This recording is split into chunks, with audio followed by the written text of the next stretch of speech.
अस्सलाम वालेकुम। आप देख रहे हैं टीवी 49 न्यूज यूके और मैं हूं मुनीर पीरजादा। आइए आपको ले चलते हैं आज की खबर की जानिब।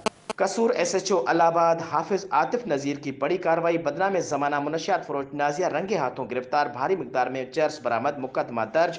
आइए मजीद बता रहे हमारे नुमाइंदे मियां खलील सिद्दीक आ रही। जी मियां खलील सिद्दीक, क्या तफसीलात हैं, आगाह कीजिएगा। जी डीपीओ कसूर सुहेब अशरफ की हदायत और डीएसपी चूनिया लाल मोहम्मद खोकर के हुक्म पर थाना इलाहाबाद के एसएचओ हाफिज आतिफ नज़ीर ने अपनी टीम के हमरा कार्रवाई करते हुए बघियाना खुर्द के रिहायशी बदनाम ज़माना मनशियात फरोश नाजिया और नजिया बीबी को रंगे हाथों गिरफ्तार कर लिया।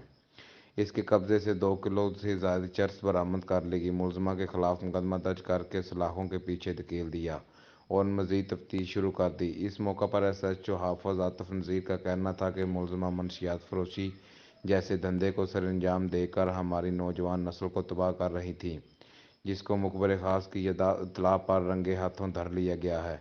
मेरे थाने की हदूद में मनशियात फरोशों और दीगर जराइम पेशा अनासर के लिए कोई जगह नहीं है।